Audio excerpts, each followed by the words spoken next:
Dragon Ball, Dragon Ball Z, and Dragon Ball Super are all property of Funimation, Toei Animation, Fuji TV, and Akira Toriyama. Any and all footage or images have been used for the sole purpose of critique or parody, and as such are protected under fair use. Please support the official release.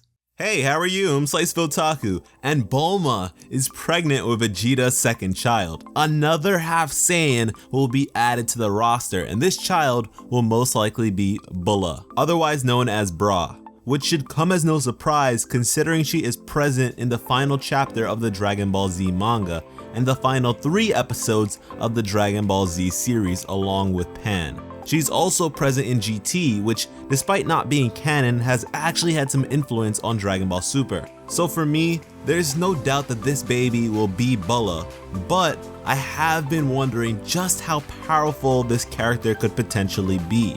To figure this out, we can look to the other Saiyan human hybrids, Gohan, Goten, and Trunks. I won't really be focusing on Pan considering she's an entirely different case, because rather than being a half-breed, she is a quarter Saiyan. So starting with Gohan, his name might as well just be Hidden Potential, because that's been the essence of his character since the beginning.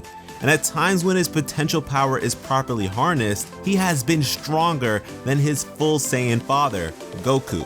Gohan is the youngest Saiyan to achieve the Super Saiyan 2 transformation, doing so at the age of 9 in the manga and 11 in the anime.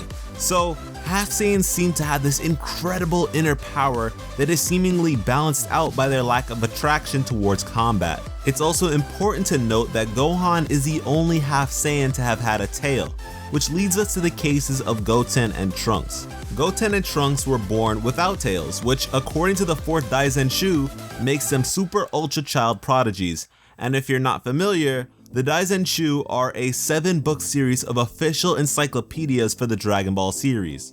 So because they were born without tails, they were also born with even greater potential than that of even Gohan, and are capable of utilizing the Super Saiyan transformation at a far earlier age. In fact, Goten is the youngest Super Saiyan in the entire series. And along with this answer, another question arises.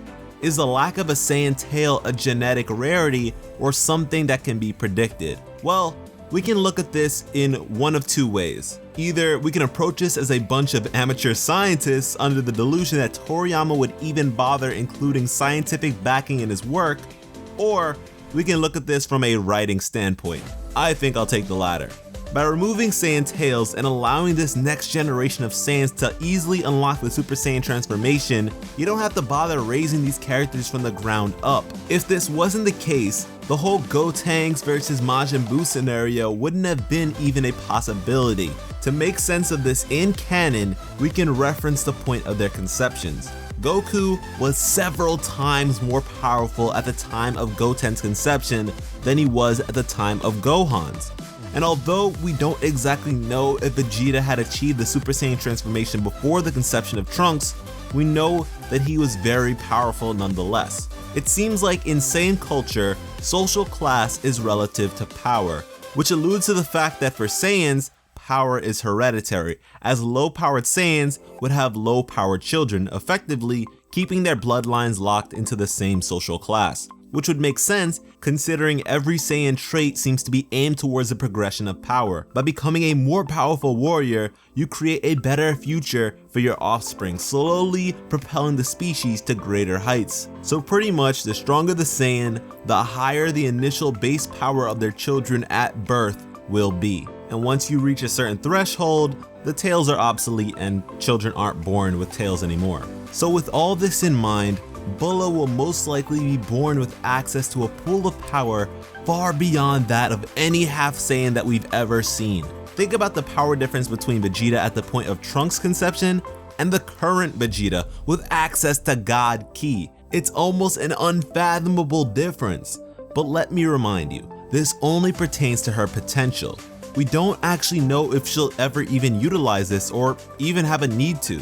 Potential means nothing if you don't hone your skills. Goku went from nothing to something.